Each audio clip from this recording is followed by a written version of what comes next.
Father, and of the Son, and of the Holy Spirit. Please be seated.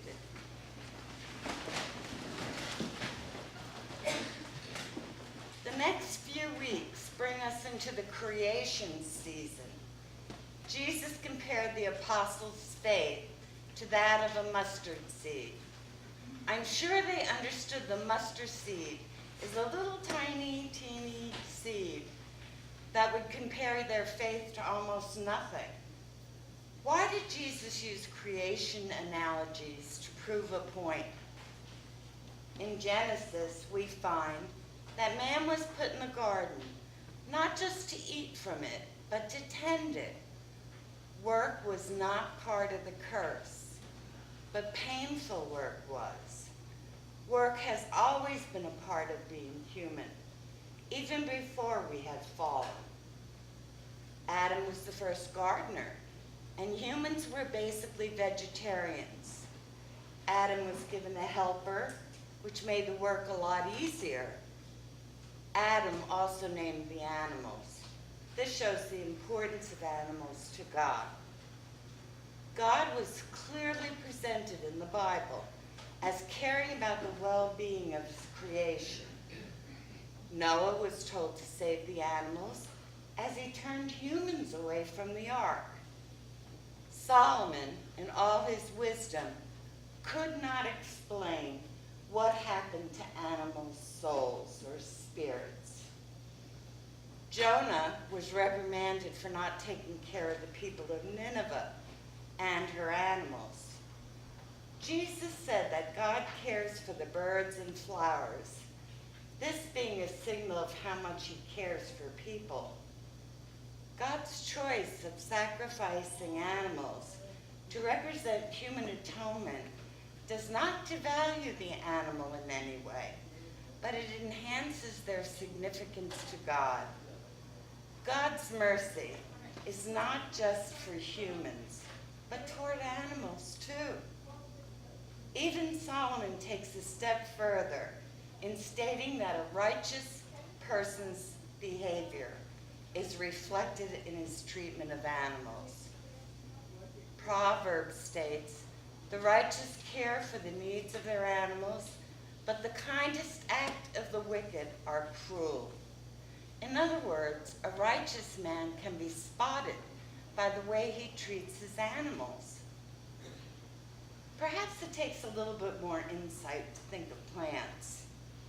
In ancient times, with the lack of water in the area, it was a curse to have someone come and cut down the trees. In our world, sometimes we blind ourselves to the limited nature of our environment. We waste resources, pollute freely, neglect and thoughtlessly abuse nature. This is against the command given to Adam, and by extension to us. Treat living things well. What better way to start is to teach our children and our grandchildren to care for animals? Feeding, grooming, caring for their health, and training them. These lessons in dependence and kindness can breed lifelong habits of gentleness and observation. Whether they feed their pets or feed the wild birds or help an animal rescue, these are practices that are pleasing to God. They are learning to care for creation.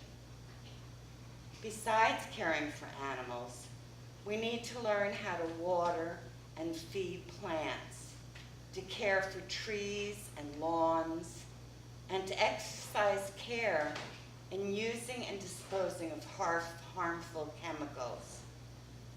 Let us all do what we can to conserve natural resources. We were placed here as stewards and caretakers of the earth. Adam was charged with naming the animals. Noah was charged with saving them. Now, you may or may not buy into the current theories about global warming, but it doesn't take a genius to figure out if trees produce oxygen, and we cut down vast number of trees without replacing them, we aren't doing ourselves any favors. And it doesn't take a rocket scientist to figure out If we put things in the ground or in the ocean that do not rot, we are creating a mess that future generations will have to figure out a way to clean up. We don't have to be a chemist to figure out if we pollute the water, whether it's rivers, lakes, or the ocean. People are going to get sick. And again, future people will have to make an extra effort to clean it up.